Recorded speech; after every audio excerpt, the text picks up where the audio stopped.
Methane का fill in the blanks, ये सवाल अगर सब लोग बना लेंगे तो हमको लगता है कि रिएक्शन पे कमांड हो जाएगा। इसे देखिए, सोडियम एसीटेट और सोडा लाइम लिख करके छोड़ दिया गया है। तो जैसा कि मैंने प्रिपरेशन में बताया था, प्रॉपर्टीज भी बताया था, उसमें मैं रिएक्शन को बताया था। इसमें आधा रहता है, ये क्लास 11th के लिए इम्पोर्टेंट सवाल है, ख़ास तौर पे अगर बनाने पर तो ये नीट में भी काम आएगा। क्योंकि इसमें आपको आधा ये जो सबमिट दिया गया है, ये इसके बाद क्या निकलता है वो बताना है आपको। तो उसके बाद जो निकलता है सो मैं यहाँ भर दिया हूँ। तो सोडियम एसीटेट सोडा लाइम से प्रतिक्रिया करता है तो मीथेन देता है। उसी प्रकार से मिथाइल आयोडाइड का रिडक्शन होता है, तो रिडक्शन होगा तो इस प्रोसेस में कौन सा भाग ले रहा है कैटलिस्ट, ये आपको नीट एग्जामिनेशन में आता है। जैसे Zn और Cu अल्कोहल, तो इधर रिएक्टेंट, इधर प्रोडक्ट, उधर कैटलिस्ट, और कौन सा प्रोसेस है, इस प्रोसेस आपको एग्जामिनेशन नीट में आता है। लेकिन क्लास 11th में केवल आता है फिल इन द ब्लैंक्स भरना होता है, जो यहाँ मीथेन प्राप्त होता है। उसी प्रकार से मिथाइल अल्कोहल अगर HI से प्रतिक्रिया करता है तो कैटलिस्ट रेड पी होता है, टेम्परेचर 150 से 200 डिग्री सी होता है, तो बनता है मीथेन। इसके बाद अल्युमिनियम कार्बाइड पर जल से प्रतिक्रिया कराते हैं तो मीथेन प्राप्त होता है, जैसा कि प्रिपरेशन में बताया गया है। कार्बन मोनोऑक्साइड हाइड्रोजन के साथ प्रतिक्रिया करता है तो निकल की उपस्थिति में करता है और 300 डिग्री सी होता है, मीथेन देता है। कार्बन डाइऑक्साइड हाइड्रोजन से प्रतिक्रिया करता है, निकल की उपस्थिति में 300 डिग्री सी पर ही प्रतिक्रिया करता है तो मीथेन देता है। ग्रिग्नार्ड रिएजेंट जब जल से प्रतिक्रिया करता है तो मीथेन देता है। CS2H2S Cu के साथ प्रतिक्रिया करता है तो मीथेन देता है। अब इसके बाद आपको मीथेन Cl2 से प्रतिक्रिया करता है तो मिथाइल क्लोराइड देता है। इसके बाद मिथाइल क्लोराइड Cl2 से प्रतिक्रिया करता है तो डाइक्लोरोमीथेन देता है। डाइक्लोरोमीथेन Cl2 से करता है तो ट्राइक्लोरोमीथेन, जिसे क्लोरोफॉर्म भी कहा जाता है, और ट्राइक्लोरोमीथेन जब प्रतिक्रिया करता है तो टेट्राक्लोरोमीथेन देता है।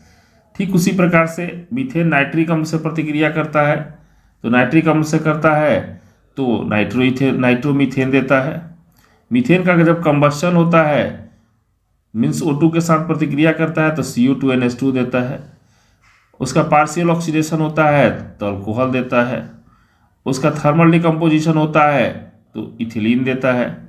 इस तरीक़ा से मीथेन का फिल इन द ब्लैंक्स और इसके साथ NCERT सॉल्यूशन भी आपको बता रहे हैं कि NCERT सॉल्यूशन में किस टाइप से सवाल पूछे जाते हैं। देखिए, NCERT सॉल्यूशन जो है उसमें जैसा कि मैंने आपको बताया था शुरू में, hybridization in each carbon atom पे पूछता है कि क्या होता है। तो मैंने बताया था आपको उसमें कि जब सिंगल बॉन्ड होगा तो sp3 होगा, सिंगल बॉन्ड होगा तो sp3 होगा, डबल बॉन्ड होगा sp2 होगा, और ट्रिपल बॉन्ड होगा तो sp होगा। तो जो पहला सवाल हम लोग यहाँ पे देख रहे हैं उसमें दिया हुआ है कि किस पे कौन सा प्रसंकरण है, मीन्स हाइब्रिडाइजेशन है। उसको जानने से लिए हम इतना ही देखेंगे कि अगर डबल बॉन्ड है तो डबल बॉन्ड है तो इस कार्बन पर और इस कार्बन पर दोनों पे ही sp2 होगा।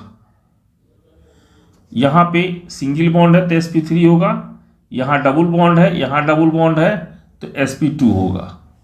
फिर यहाँ पे सिंगल बॉन्ड है तो sp3 हो जाएगा, यहाँ sp2 हो जाएगा, ये सिंगल बॉन्ड है तो sp3 हो जाएगा।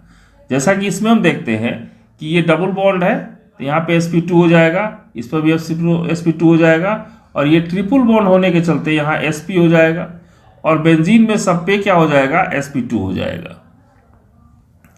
इस तरह से यहाँ पे बताया गया है।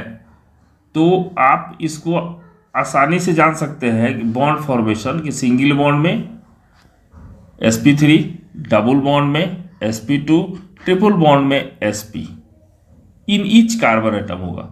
सिंगल बॉन्ड में चारों तरफ से होगा तो sp3 होगा, डबल बॉन्ड में दोनों कार्बन पे sp2 होगा, ट्रिपल बॉन्ड में ही दोनों कार्बन पे sp2 होगा। इसके बाद जो सेकंड क्वेश्चन आता है वो सिग्मा एंड पाई बॉन्ड आता है। सिग्मा बॉन्ड कहता है कि सिंगल बॉन्ड होगा तो सिग्मा बॉन्ड होगा, डबल बॉन्ड होगा तो एक सिग्मा एक पाई होगा, ट्रिपल बॉन्ड होगा तो 2 पाई 1 सिग्मा होगा। जैसा कि एग्जाम्पल आपको बेंजीन दिया गया है तो इसमें 3 1 इसमें 3 है, 1 2 और 3, तो 3 पाई बॉन्ड हो जाएगा, बाकी जो भी सटा हुआ है वो सब सिग्मा बॉन्ड हो जाएगा। C6H12 cyclohexane all are total sigma bond होगा, चूंकि ये में सबका सब जो है सिंगल बॉन्ड है। और इसके बाद CH2Cl2, CH2Cl2 में सब सिग्मा बॉन्ड है, इसलिए कि सब सिंगल बॉन्ड है। CH2 double bond CH CH2 होना चाहिए यहाँ पे। जैसा कि इसमें होता क्या है कि डबल बॉन्ड में सारे कार्बन पे sp2 हो जाएगा, और सिग्मा और पाई बॉन्ड क्या हो जाएगा, तो 2 हाइड्रोजन लगा हुआ है सिंगल बॉन्ड से, सिग्मा बॉन्ड हो जाएगा, एक पाई बॉन्ड एक सिग्मा हो जाएगा, फिर इस कार्बन पे एक पाई और सिग्मा हो जाएगा, फिर इस कार्बन से 2 हाइड्रोजन लगे हुए हैं, तो ये कहलाएगा आपको सिग्मा बॉन्ड। इस तरह से CH3NO2 में जितना कार्बन है वो जितने सारे बॉन्ड हैं, एक डबल बॉन्ड एक कोऑर्डिनेट बॉन्ड है, डबल बॉन्ड जहां भी होगा एक सिग्मा और एक पाई होगा।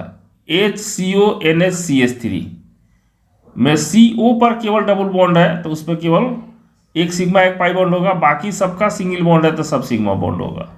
इसके बाद चलिए बॉन्ड लाइन स्ट्रक्चर देता है, जैसे नाम दे दिया आइसोप्रोपाइल अल्कोहल, तो बॉन्ड लाइन का मतलब हुआ कि कार्बन दिखना नहीं चाहिए, केवल आरेख होना चाहिए। आरेख में क्या होता है, जैसे एक सिंगल लाइन हमने दे दिया तो इसका मतलब हो गया इथेन, अगर यहीं पे हम कर दिए तो ये हो जाएगा प्रोपेन। और आइसोप्रोपाइल का मतलब होता है दूसरे कार्बन में 1 2 3 नंबर पे OH ग्रुप, तो ये बन गया बॉन्ड लाइन स्ट्रक्चर इसका। इस तरीके से जो दिया रहेगा सबका हम लोग बॉन्ड लाइन स्ट्रक्चर बनाएंगे। और जिसे दिया है 2,2,3 डाई मिथाइल ब्यूटेनॉल, तो 2,2,3 का मतलब पहले ब्यूटेनॉल 4 कार्बन पहले कर लेंगे आसानी से, 1 2 3 4 हो गया कार्बन। अब इसमें कह रहा है कि 2,2 डाई मिथाइल ब्यूटेनॉल, ये CHO हो गया, तो 1 2 3 4, तो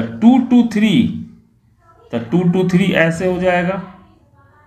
ये स्ट्रक्चर में यहाँ पे भी होना चाहिए एक ठो, नहीं 2 नंबर नहीं है, 2 नंबर वो नंबर है 2,3, तो 2,3 का मतलब हो गया आपको, 2,3 का मतलब हो गया कि ये जो है 2 नंबर पे होगा और 3 नंबर पे होगा।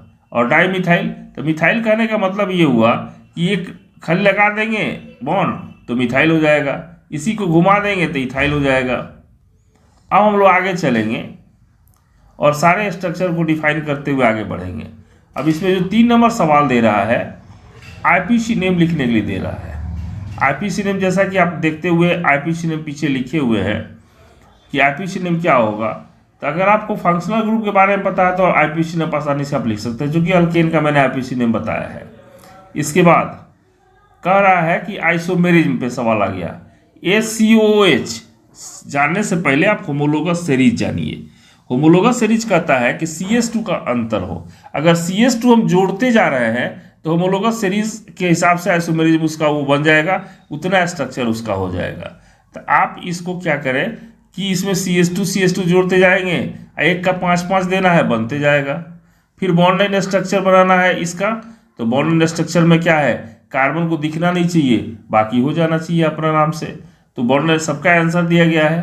तो इस आंसर के हिसाब से अगर आपको देख लीजिए, मैं बताया बॉन्ड लाइन कैसे लिखा जाता है, मैं बताया sp2 कैसे होगा, सिग्मा बॉन्ड पाई बॉन्ड कैसे होगा। अगर नहीं होगा फिर आप इसको कमेंट बॉक्स में डालिए और डाल करके हमसे सवाल